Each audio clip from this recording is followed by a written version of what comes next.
자, 오늘은 유전에 대한 내용을 전반적으로 한번 정리를 해보도록 하고, 그리고 여러분이 다음 주에 학교에 나올 때 바로 수행평가를 볼 내용에 대해서도 한번 더 언급하도록 할게요. 유전의 뜻을 알고 멘델의 실험 과정에 대해서 이야기를 할 것이고, 분리의 법칙을 설명할 수 있다입니다. 멘델이 말했던 법칙이 총 하나, 둘, 세 가지가 있었지만 이게 어떻게 나왔는지 혹시 기억할까요? 다시 한번 복습하도록 할게요. 차분히 영상을 보면서 자신의 기억을 더듬어 보세요. 아빠의 초록 색깔, 엄마의 노란 색깔이 만났을 때 여기는 과연 노랑일지 초록일지, 노랑과 초록이 만난 새로운 색깔일지, 아니면 서로 짬뽕이 된 어떤 색깔이 나타날지 열어보기 전까지는 우리는 몰랐어요. 그런데 멘델이 이걸 밝혀냈죠. 유전 원리에 관한 영상 보도록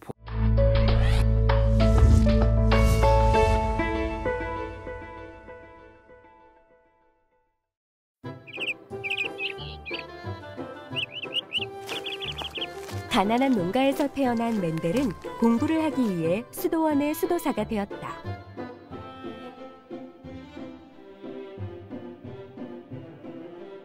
멘델은 수도원 뒤뜰에 완두를 심고 완두의 형질 유전에 대해 연구를 하였다. 7년에 걸친 연구 결과 멘델은 우성과 열성이라는 유전 용어를 정의하였고,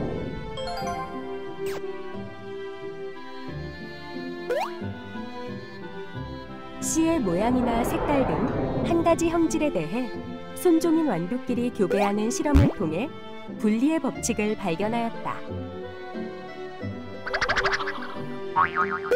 또한 두 쌍 이상의 대립 형질이 동시에 유전될 때의 유전 현상을 연구하여 독립의 법칙을 발견하기도 했다.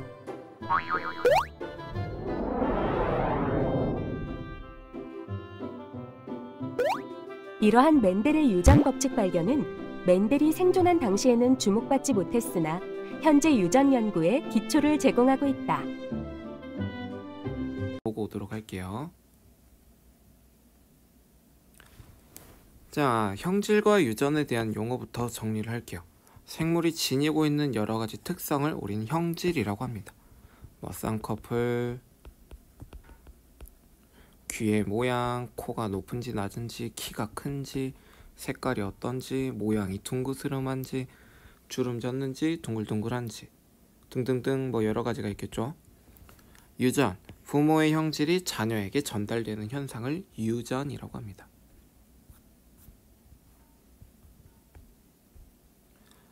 자, 멘델은 유전 연구를 왜 갑자기 하게 되었는가? 19세기 사람들은 유전에 대한 생각들이 되게 다양했대요.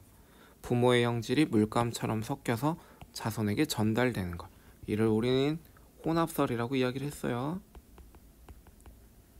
멘델은 여기에 조금 의문을 품게 되고 뭘 이용했냐면 완두를 가지고 한번 실험을 해보았습니다.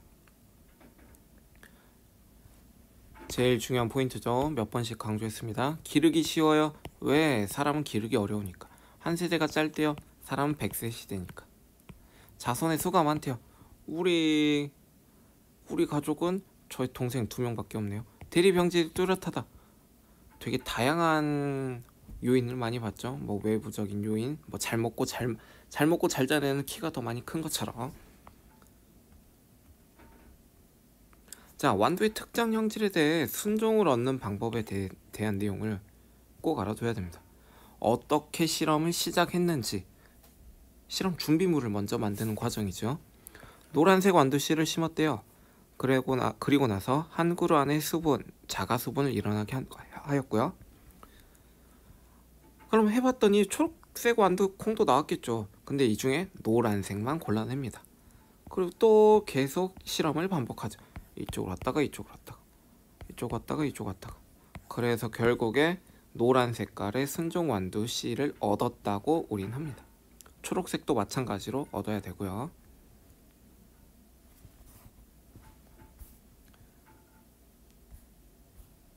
자, 이 부분 넘어가겠습니다.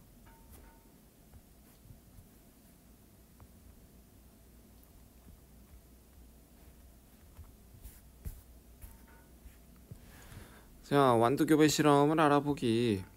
노란색 완두콩과 초록색 완두콩이 만났는데 교배 과정을 했대요. 교배를 어떻게 했냐면 한쪽에 수수를 제거한 다음 이 꽃의 암술에 다른 완두콩의 꽃가루를 옮겨서 수분하였대요. 수분이 그냥 교배라고 보면 됩니다. 자, 우리 아가들을 봤더니 어머, 다 노란 색깔의 아가만 나왔네요.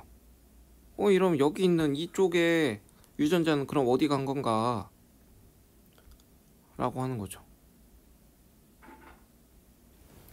한 가지 형질에 대해 서로 다른 대립 형질을 지닌 순종의 개체끼리 교배를 할 때 자손 일대에서 나타나는 형질이 우성이라고 합니다.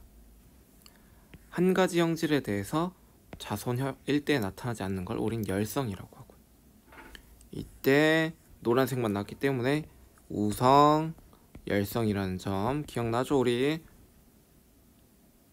멘델은 그래서 그럼 자손 2대는 어떻게 될까?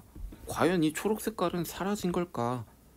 라고 고민을 해서 실험을 해봤더니 3대 1의 비율로 우성과 열성이 나타났대요.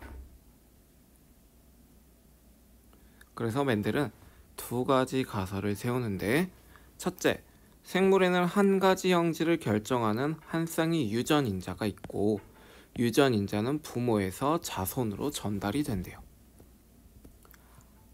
둘째, 한 쌍을 이루는 유전인자가 서로 다를 때 하나의 유전인자만 형질로 표현이 되고 나머지 인자는 표현되지 않는다라고 합니다.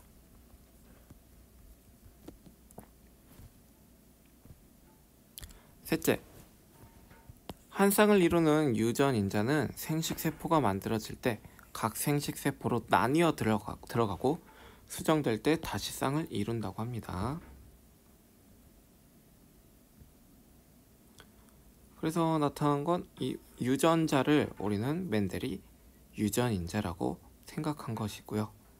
노란색을 Y로 표시하고 초록색을 스몰 y라고 표시하면 이런 형태가 나옵니다.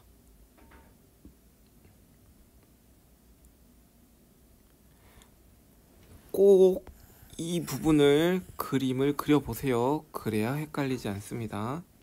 왜 3대 1인지, 왜 여긴 1대 2대 1인지.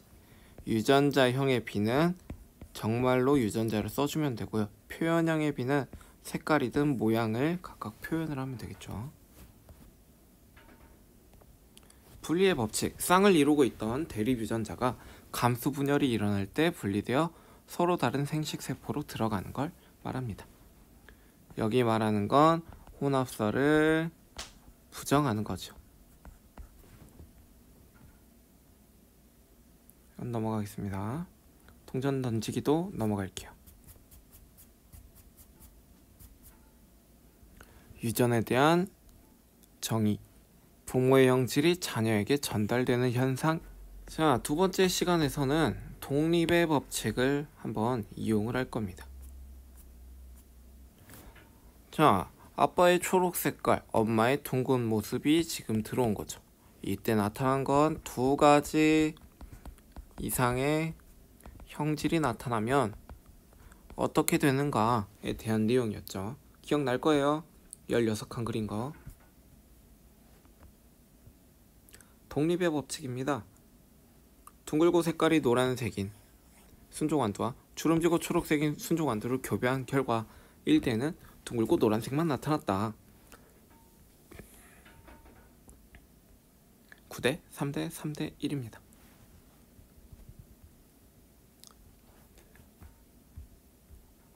자, 시간이 날 때 꼭 이 부분은 몇 번을 강조해도 아깝지 않습니다. 12대 4지만 결국 3대 1이고 얘도 3대 1이고, 이거는 처음에 말했던 우열의 법칙에서 노랑 초록 색깔이 나왔던 3대 1과 똑같은 내용이지요.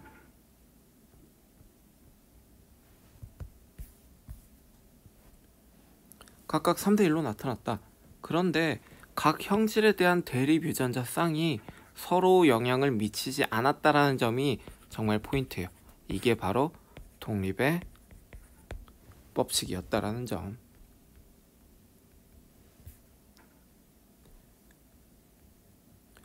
자, 가장 중요한 유전 원리가 그럼 뭘 의미를 하는가? 형질이 물감처럼 뒤섞여서 유전되지 않음을 증명하였다. 혼합설을 부정한 것이었고 유전자라는 걸 바탕으로 유전 원리를 설명을 했고 다양한 유전 현상을 설명하는 기본 원리가 됩니다. 자, 뭐 초파리 부분은 설명을 했으니까 넘어가도록 할게요.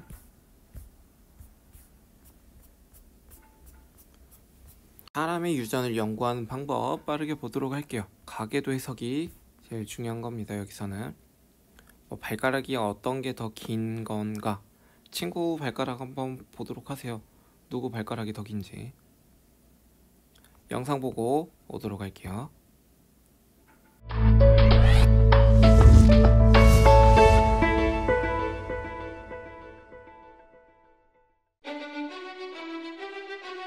러시아 로마노프 왕조의 마지막 황태자 알렉세이.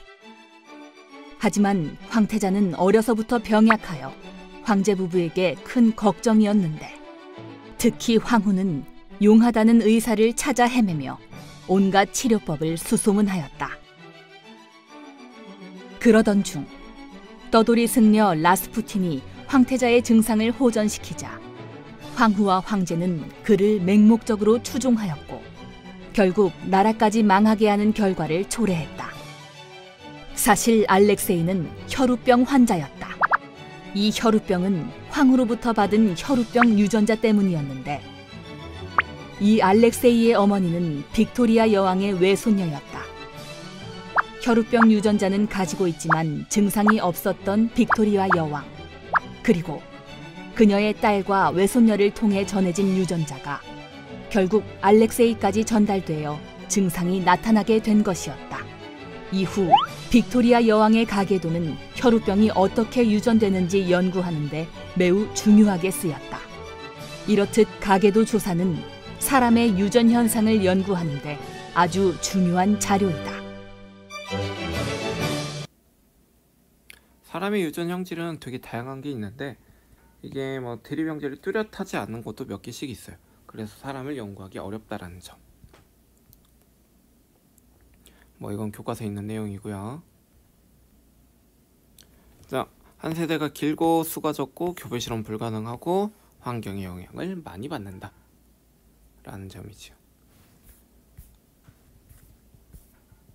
가계도 조사가 지금 우열을 관계를 판단할 수 있는 가장 좋은 가족 구성원의 유전 제형도 알 수 있고 예측도 가능한 아주 중요한 방법입니다.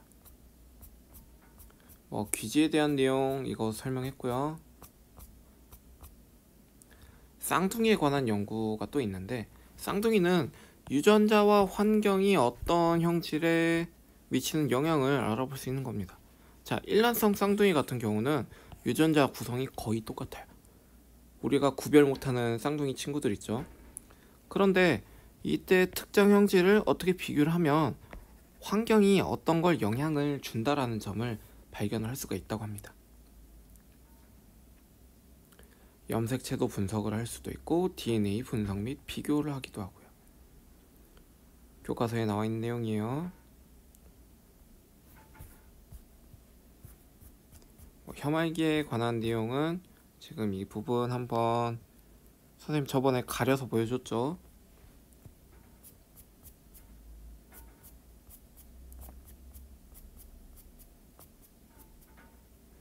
사람의 유전 형질은 정말 다양합니다. 키, 피부색, 혈액형, 발가락 길이, 혐알기, 눈꺼풀 모양, 귓불 모양, 이마 선 모양, 엄지 모양, 보조개 등이 있다고 합니다.